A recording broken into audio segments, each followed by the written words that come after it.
চলে এসেছিলাম চশমার দোকানে। কোন ফ্রেমটা আমার চোখে ভালো লাগছে তোমরা অবশ্যই কমেন্ট করে জানিও। দেখো এখানে আমি বিভিন্ন টাইপের ফ্রেম গুলো ট্রাই করে করে দেখছিলাম, বেশ ভালো লাগছিল, কিন্তু প্রতিটা ফ্রেমই খুব সুন্দর ছিল। এখন কি বলতো, এত ভ্যারাইটির ফ্রেম বেরিয়েছে, এত সুন্দর সুন্দর ফ্রেম বেরিয়েছে, মনে হয় কি কোনটা ছেড়ে কোনটা নেব, এরকমটা কিন্তু মনে হয়। আর এই জিনিসগুলো এমন নয় যে আমি আজকে নিয়ে নিলাম আবার দুদিন পরে নিলাম, অ্যাটলিস্ট 4-5 মাস 6 মাস পরে পরে জিনিসগুলো নেওয়া হয়। তবু আমার কোনো জিনিস না নষ্টই হতে চায় না। এটা আমার মানে কি বলবো, ভালো লাগার জিনিস না খারাপ লাগার জিনিস আমি বুঝতে পারি না। আমার কোনো জিনিসই নষ্ট হয় না, লাস্টে গিয়ে আর পড়তে ইচ্ছে করে না, এমনটা হয়।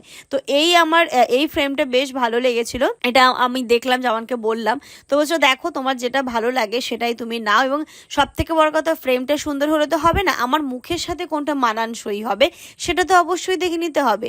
আর এই দোকানের কালেকশন খুব ভালো ছিল গো, অনেক টাইপের ভ্যারাইটি ছিল। হ্যাঁ, অনেক অনেক টাইপের ছিল, আমি যেমন টাইপের চাইছিলাম। আমার খুব একটা ইচ্ছে আছে একদম পুরো ব্ল্যাক বর্ডার, মোটা বর্ডারের যে চশমাগুলো হয় না সেইগুলো নেওয়ার। দেখা যাক, সময়ের সাথে সাথে নিশ্চয়ই নেব।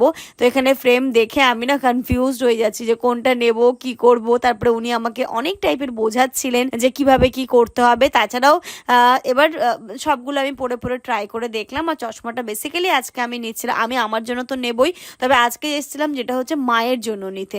মা আমাকে চশমার পাওয়ারটা পাঠিয়ে দিয়েছে, আমার পছন্দ মতো একটা ফ্রেম পছন্দ করে চশমাটা নিয়ে যেতে বলেছে। তো এটা হচ্ছে গিয়ে আমি কিছুদিন পরে নেব, বাট মায়ের জন্য এটা আমি আগে এটা দেখছিলাম যে কেমন লাগবে, কোনটা ভালো লাগবে।